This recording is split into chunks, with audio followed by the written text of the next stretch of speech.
പരിശുദ്ധ പിതാവ് തന്റെ ചികിത്സാർത്ഥം ജമലി ഹോസ്പിറ്റലിൽ അഡ്മിറ്റഡ് ആയിട്ട് 2 ആഴ്ച തികയുകയാണ്.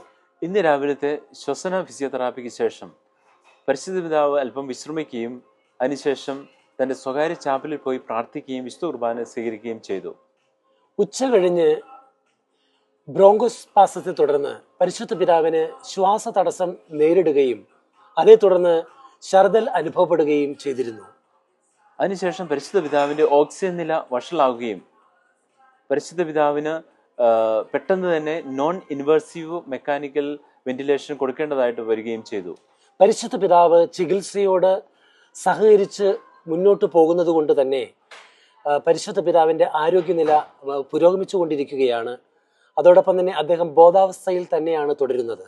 എന്നിരുന്നാൽ തന്നെയും ജമലി ഹോസ്പിറ്റലിലെ മെഡിക്കൽ ടീം നമ്മളോട് പറയുന്നത് 24 മുതൽ 48 മണിക്കൂർ വരെ വളരെ ക്രൂഷ്യലാണ് എന്നാണ്.